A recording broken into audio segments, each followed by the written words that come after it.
I just want you to look at this tablet here.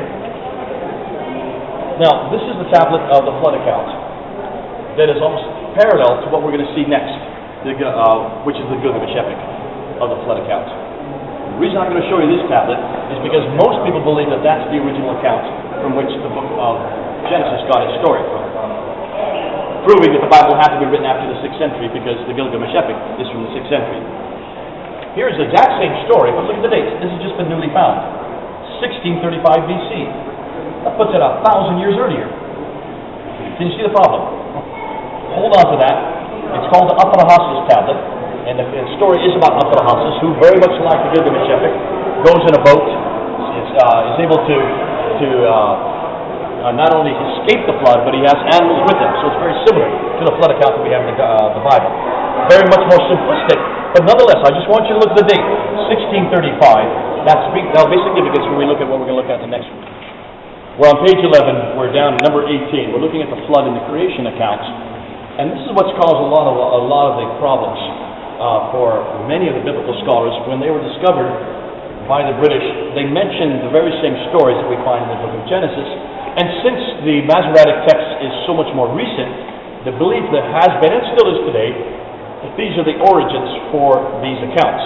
Well, ironically, the flood account is not unique. They have now found over 200 separate flood accounts in almost 200 different cultures. Almost every culture has a flood account. They're not always universal. Some of them are smaller flood accounts. Some of them are just provincial flood accounts. But they all refer to a great flood.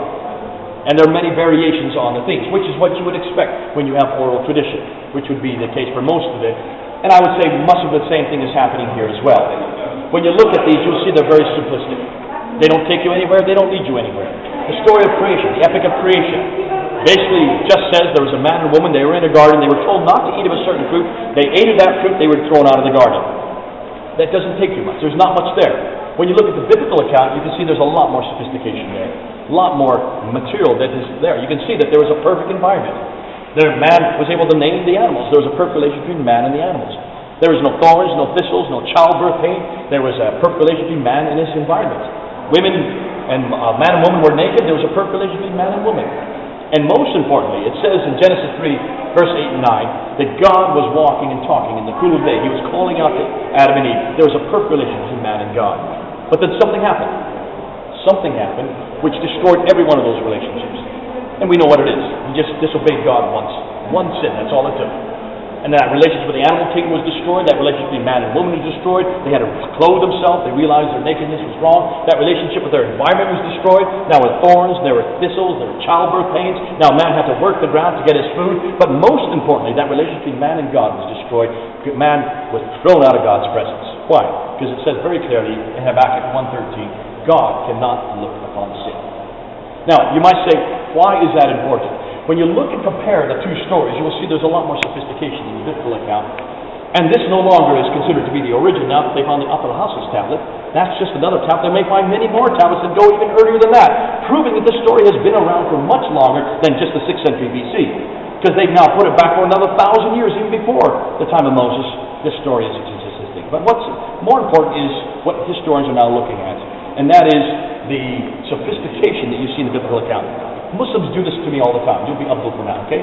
Abdul comes to me and he says, Mr. Smith, we don't like your Old Testament. I say, why don't you like my Old Testament? He said, because look at all the sins of the prophets there. How can God use sinful men? And I shake your hand, because you just proved my point. He has to say that as a Muslim, because Muslims do believe that God does not use sinful prophets. And why do you say that? Because when you look at your prophet, when you look at the Prophet Muhammad, he is perfect in every category.